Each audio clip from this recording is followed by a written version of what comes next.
Eu tinha 21 anos quando minha vida mudou para sempre. Até então, meu pai era apenas uma figura vaga, uma sombra que pairou sobre minha infância sem nunca se materializar. Mamãe raramente falava dele, e quando fazia, era com um misto de tristeza e desprezo. Ele nos deixou, ela dizia, resumindo uma história complexa em 4 palavras. Eu cresci aceitando isso como uma verdade imutável, mas no fundo sempre houve uma pergunta que ecoava em minha mente. Por quê? Naquele dia, mamãe me chamou para o sótão. O lugar era escuro, empoeirado e cheio de caixas antigas que guardavam memórias de uma vida que eu mal conhecia. Ela estava parada diante de uma caixa de papelão desgastada, com o nome dele escrito à mão em letras desbotadas, Carlos. Meu coração acelerou. Eu nunca tinha visto nada que pertencesse a ele. Nem fotos, nem roupas, nem documentos. Era como se ele tivesse sido apagado de nossas vidas. É hora de você saber a verdade, mamãe disse, com uma voz que parecia carregar o peso de anos de silêncio. Ela olhou para mim com uma expressão que eu não conseguia decifrar. Era tristeza? Alívio? Talvez um pouco dos dois. Eu guardei isso por muito tempo, mas acho que você tem o direito de saber. Minhas mãos tremiam quando peguei a caixa. Era mais pesada do que eu imaginava, como se carregasse não apenas objetos, mas segredos e histórias não contadas. Coloquei-a no chão e me ajoelhei ao lado dela, sentindo o pó se levantar e dançar no ar enquanto abria a tampa. Dentro, havia um tesouro de memórias esquecidas. Fotografias desbotadas de um homem que eu mal reconhecia como meu pai, cartas amarradas com uma fita que já perderá a cor, documentos antigos e, no fundo, um arquivo grosso com a palavra confidencial estampada na capa. Meu estômago embrulhou. O que ele tinha feito? Por que mamãe guardou isso por tanto tempo? Peguei uma das fotos. Era ele mais jovem com um sorriso que eu nunca tinha visto. Ele estava segurando um bebê nos braços. A expressão dele era de orgulho, de amor. Como alguém que olhava para seu filho com tanto carinho poderia simplesmente desaparecer? As perguntas se acumulavam em minha mente, mas eu sabia que as respostas estavam ali, naquela caixa. Mamãe se sentou ao meu lado, colocando uma mão no meu ombro. Eu não queria que você crescesse com raiva dele, ela disse, sua voz suave, mas firme. Mas também não sabia como explicar tudo isso. Agora, você é adulta. Você pode decidir o que fazer com essas informações. Eu olhei para ela, sentindo uma mistura de gratidão e ansiedade. Ela estava me dando uma chave para um passado que eu nunca conheci, mas que sempre fez parte de mim. Com um suspiro, peguei o arquivo e comecei a folhear as páginas. Era um relatório detalhado, cheio de informações que eu mal conseguia processar. Cada linha era um pedaço do quebra-cabeça que eu sempre quis montar. No final daquela tarde, eu ainda não tinha todas as respostas, mas sabia que minha vida nunca mais seria a mesma. A caixa esquecida no sótão havia aberto uma porta para o passado, e eu estava pronta para atravessá-la, não importa o que encontrasse do outro lado. Depois de abrir a caixa e encontrar aquele arquivo confidencial, eu sabia que não poderia parar ali. Havia algo mais naquela pilha de papéis e fotografias que me chamava a atenção, um pacote de cartas amarrado com uma fita desbotada. Elas estavam guardadas com cuidado, como se fossem algo precioso, mas nunca tivessem sido entregues. Minhas mãos tremiam ao desatar o nó, e meu coração batia mais rápido a cada movimento. O que ele teria escrito? Por que essas cartas nunca chegaram até mim? A primeira carta estava datada de alguns meses depois que ele nos deixou. A caligrafia era firme, mas as palavras pareciam vacilantes, como se ele tivesse lutado para colocá-las no papel. Querida Ana, começava a carta. Era estranho ver meu nome escrito por ele. Eu nunca tinha recebido uma carta de meu pai. Nunca tinha ouvido sua voz, muito menos lido suas palavras. Sei que não mereço seu perdão, mas preciso que você saiba que nunca parei de pensar em você. Todos os dias, me pergunto como está minha pequena princesa. Você já deve estar andando, falando, descobrindo o mundo. Eu queria estar aí para ver tudo isso, mas eu não consegui. Eu senti um nó na garganta. Ele parecia tão arrependido, tão humano. Mas por que então ele nunca voltou? Por que nunca tentou nos contatar? Continuei lendo, devorando cada palavra como se fossem migalhas que me levariam até ele. Eu cometi muitos erros, Ana. Erros que não posso consertar. Eu não era forte o suficiente para enfrentar tudo o que estava acontecendo. Eu pensei que se eu fosse embora, sua mãe e você teriam uma chance de ser felizes sem mim. Agora, eu vejo que talvez tenha sido a decisão mais egoísta que já tomei. Mas por favor, saiba que eu nunca deixei de te amar. As lágrimas começaram a escorrer pelo meu rosto. Eu não sabia se estava com raiva, tristeza ou uma mistura dos dois. Ele dizia que me amava, mas como alguém que ama pode simplesmente desaparecer? Peguei a próxima carta, datada de 1 ano depois. Ana, hoje é seu aniversário de 3 anos. Imagino que você deve estar com uma festinha, cercada de pessoas que te amam. Eu queria estar aí para te ver soprar as velhinhas, para te dar um presente, para te abraçar. Mas eu não posso. Eu não mereço. Eu só espero que um dia, você possa entender que eu fiz o que achei que era certo na época, mesmo que tenha sido a escolha errada. Cada carta era assim, cheia de arrependimento, de amor, de dor. Ele falava sobre como acompanhava minha vida de longe, através de fotos que minha mãe postava nas redes sociais, sem saber que ele as via. Ele descrevia como guardava cada imagem minha em uma pasta no computador, como se fossem tesouros. Ele até mencionava momentos específicos da minha infância, como meu primeiro dia de escola e minha formatura no ensino médio. Ele estava lá, mas invisível. Mas havia algo que não fazia sentido. Se ele me amava tanto, se sentia tanto remorso, por que nunca tentou se reaproximar? Por que nunca enviou essas cartas? A resposta veio na última carta do pacote, escrita há apenas 2 anos. Ana, eu sei que nunca vou ter a coragem de te enviar essas cartas. Eu as escrevo como uma forma de lidar com a dor, mas não mereço o alívio que viria com o perdão. Eu falei com você e com sua mãe de uma forma que nunca poderei consertar. Eu só espero que um dia, você encontre a felicidade que eu não pude te dar. Eu te amo, sempre vou te amar, mas eu não sou digno de estar na sua vida. Eu fechei as cartas, sentindo uma mistura de emoções que eu mal conseguia processar. Ele estava arrependido, ele me amava, mas ele também estava preso em sua própria culpa. Eu não sabia se deveria sentir pena, raiva ou compaixão. Tudo que eu sabia era que aquelas cartas não eram o fim da história. Elas eram apenas o começo. Coloquei as cartas de volta na caixa, mas sabia que não poderia simplesmente guardá-las novamente. Elas tinham me mostrado uma parte de meu pai que eu nunca conheci, e agora eu precisava descobrir o resto. Quem era ele realmente? E por que ele achava que não merecia estar na minha vida? As cartas que li na noite anterior não saíam da minha cabeça. Cada palavra, cada confissão de arrependimento ecoava em minha mente como um mantra. Eu não conseguia dormir, não conseguia me concentrar. Havia algo naquelas cartas que não se encaixava. Ele dizia que nos deixou porque não era forte o suficiente, porque achava que seria melhor para mim e para mamãe. Mas, no fundo, eu sentia que havia mais. Algo que ele não estava dizendo. Na manhã seguinte, voltei para a caixa. Dessa vez, meu olhar foi direto para o arquivo grosso com a palavra confidencial estampada na capa. Meu coração acelerou ao pegá-lo. Era pesado, cheio de papéis e documentos que pareciam ter sido guardados com um cuidado quase obsessivo. Abri a primeira página e me deparei com um relatório médico. O nome dele estava no topo, Carlos Eduardo Mendes. Minhas mãos tremiam enquanto lia. Ele tinha sido diagnosticado com uma doença degenerativa rara, algo que afetava seus músculos e sua mobilidade. A data do diagnóstico era de pouco antes de ele nos deixar. Eu senti o chão desaparecer sob meus pés. Ele estava doente, gravemente doente. E ele nunca nos contou. Continuei folheando o arquivo. Havia exames, laudos médicos, receitas e até mesmo notas escritas por ele, detalhando sua luta contra a doença. Em uma delas, ele escreveu: "Eu não quero que elas vejam isso. Não quero que Ana cresça vendo seu pai definhar. Eu não quero ser um fardo para elas." As palavras me atingiram como um soco no estômago. Ele não nos abandonou por egoísmo ou falta de amor. Ele nos deixou porque achou que estava nos protegendo. Ele preferiu carregar o peso da doença sozinho, longe de nós, para que não víssemos seu sofrimento. Mas ao mesmo tempo eu me perguntava, isso justificava tudo? Ele realmente achou que desaparecer seria a melhor solução? Peguei outra carta que estava no arquivo, desta vez endereçada à mamãe.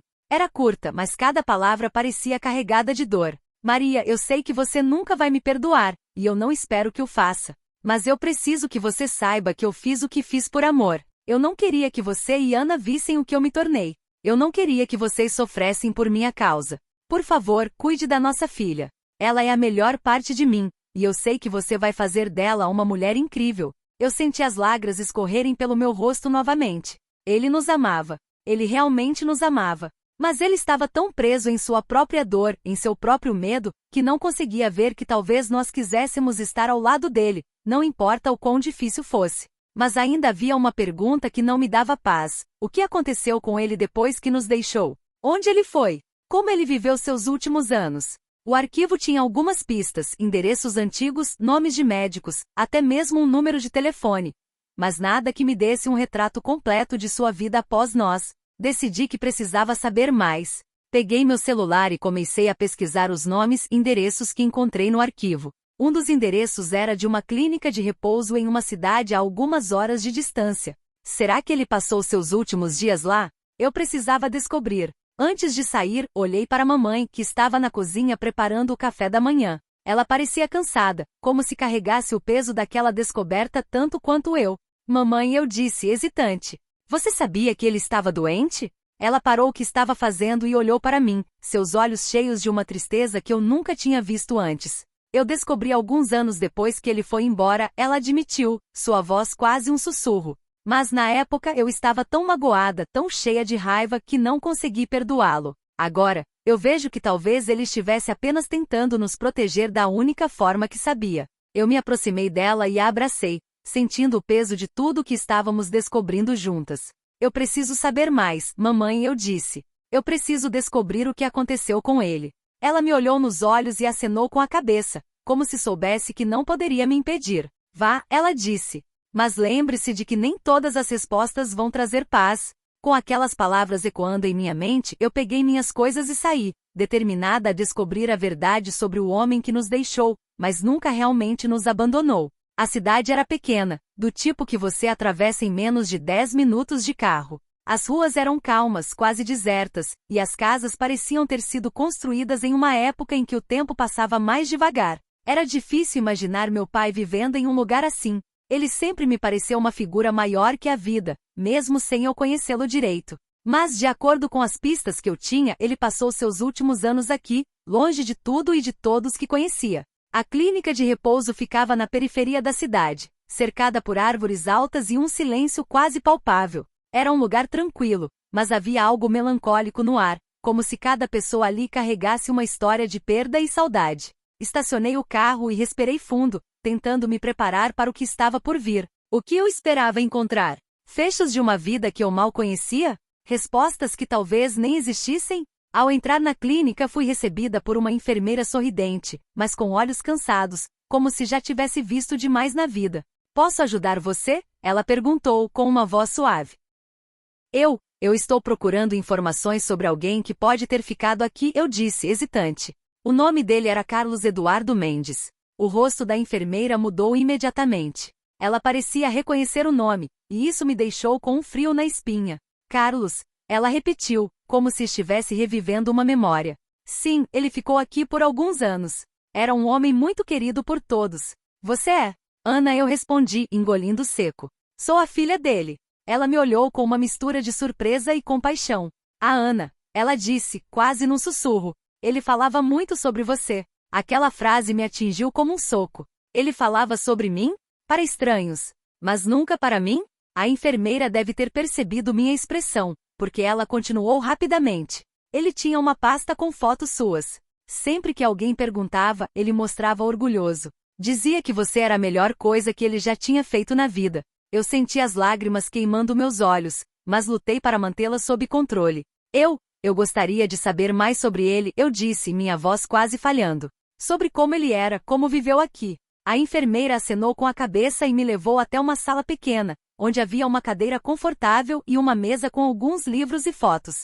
Vou chamar a doutora Lúcia, ela disse. Ela era médica dele. Acho que ela pode te contar mais. Enquanto esperava, olhei em volta. A sala era simples mas aconchegante, com uma janela que dava para um jardim bem cuidado. Era fácil imaginar meu pai aqui, talvez sentado nessa mesma cadeira, olhando para as árvores e pensando em mim. A ideia era ao mesmo tempo reconfortante e dolorosa. A doutora Lúcia chegou alguns minutos depois. Era uma mulher de meia idade, com olhos gentis e um sorriso tranquilo. Ana, é um prazer conhecê-la, ela disse, apertando minha mão. Seu pai era um homem muito especial. Ele falava muito sobre você. Eu não sabia o que dizer. Era estranho ouvir isso de pessoas que mal conheciam meu pai, mas que pareciam saber mais sobre ele do que eu. Eu não sabia que ele estava doente e eu admiti, minha voz trêmula. Eu só descobri recentemente. A doutora Lúcia assentiu, como se já esperasse por isso. Ele não queria que você soubesse, ela explicou. Ele achava que estava te protegendo. Mas ele te amava muito, Ana. Isso era claro para todos aqui. Ela começou a me contar sobre os anos que ele passou na clínica. Como ele lutou contra a doença com uma coragem que inspirava todos ao seu redor. Como ele nunca reclamou mesmo nos dias mais difíceis. E como ele sempre mantinha uma foto minha na mesa ao lado da cama, como se fosse seu maior tesouro. Ele escrevia para você, a doutora Lúcia disse, pegando uma pequena caixa da prateleira. Cartas que ele nunca enviou. Ele dizia que não merecia seu perdão, mas que esperava que um dia você pudesse entender por que ele fez o que fez. Eu peguei a caixa com mãos trêmulas. Era mais uma parte do quebra-cabeça que eu estava tentando montar. Mas ao mesmo tempo, eu sentia que estava chegando perto de uma resposta que talvez não estivesse pronta para ouvir. Onde ele está agora? Eu perguntei finalmente. A doutora Lúcia olhou para mim com uma expressão de pena. Ele faleceu há 2 anos, ela disse, sua voz suave. Mas ele deixou algo para você. Algo que ele queria que você tivesse, quando estivesse pronta. Ela me entregou um envelope. Dentro, havia uma carta e uma pequena chave. A carta dizia, para Ana, quando ela estiver pronta para me perdoar. Eu não sabia o que aquela chave abria, mas sabia que era o próximo passo na minha jornada para entender o homem que era meu pai. E pela primeira vez, eu senti que talvez, só talvez, eu pudesse começar a perdoá-lo. A chave que a doutora Lúcia me entregou era pequena, mas pesava como uma âncora em minhas mãos. Ela não veio com instruções, apenas com a carta que dizia, para Ana, quando ela estiver pronta para me perdoar. Eu não sabia o que aquela chave abria, mas sentia que era a peça final do quebra-cabeça que eu estava montando há semanas. Era como se meu pai estivesse me guiando, mesmo após sua morte, para uma verdade que eu precisava descobrir por mim mesma. A doutora Lúcia me deu um endereço, uma pequena casa na beira da cidade, cercada por árvores e silêncio. Era lá que ele tinha vivido seus últimos anos, longe de tudo e de todos. Quando cheguei, a casa parecia abandonada, com o mato crescendo ao redor e as cortinas fechadas. Mas ao mesmo tempo havia algo familiar no lugar, como se ele tivesse deixado um pedaço de si ali. A chave se encaixou na fechadura da porta da frente, e eu entrei com o coração batendo forte. A casa era simples, mas arrumada, como se ele tivesse cuidado dela até o último momento. Havia fotos minhas espalhadas pelas paredes, desde bebê até minha formatura do ensino médio. Ele tinha acompanhado minha vida de longe, como um espectador silencioso, e aquilo me deixou com um nó na garganta. No centro da sala havia uma mesa com uma caixa de madeira. Era pequena, mas ornamentada com meu nome gravado na tampa. Eu sabia que era isso que a chave abria. Minhas mãos tremiam enquanto eu a abria, e o que encontrei dentro mudou tudo. Havia mais cartas, mas essas eram diferentes. Elas não eram apenas para mim, eram para mamãe também. Ele escrevia sobre seu arrependimento, sobre como queria voltar atrás no tempo e fazer tudo diferente. Mas havia algo mais, um testamento. Ele tinha deixado tudo o que tinha para mim, a casa, suas economias, até mesmo um diário que ele mantinha desde o dia em que nos deixou. No diário, ele detalhava sua luta diária contra a doença, sua solidão e seu desejo de nos proteger. Ele escreveu, eu sei que não mereço o perdão de Ana ou de Maria, mas eu fiz o que fiz por amor. Eu não queria que elas vissem o homem fraco em que eu me tornei. Eu não queria que elas sofressem por minha causa. Mas agora, eu vejo que talvez eu tenha causado mais dor ao tentar protegê-las. Eu senti as lágrimas escorrerem pelo meu rosto enquanto lia. Ele estava tão perdido, tão cheio de culpa, que não conseguia ver que talvez nós quiséssemos estar ao lado dele, não importa o quão difícil fosse. Ele nos amava, mas seu medo de nos decepcionar foi maior do que sua coragem de ficar. No fundo da caixa havia um envelope selado com meu nome. Era a última carta que ele escreveu, datada de poucos dias antes de sua morte. Minhas mãos tremiam ao abri-la. Querida Ana, se você está lendo isso, é porque finalmente encontrou o caminho até mim. Eu não mereço seu perdão, mas eu preciso que você saiba que eu nunca parei de te amar. Você foi a melhor coisa que já aconteceu na minha vida, e eu lamento todos os dias por não ter sido forte o suficiente para ficar. Eu sei que eu falhei com você, mas eu espero que um dia, você possa entender que eu fiz o que achei que era certo na época. Eu não queria que você me visse definhar, não queria que você carregasse o peso da minha doença. Mas agora eu vejo que talvez eu tenha errado. Talvez você e sua mãe merecessem a verdade desde o início. Eu te amo, Ana. Sempre vou te amar. E se um dia você puder me perdoar, saiba que eu vou descansar em paz, sabendo que você encontrou a felicidade que eu não pude te dar. Com todo o meu amor, seu pai. Eu não conseguia mais segurar as lágrimas. Elas caíam sem parar, molhando o papel e borrando as palavras.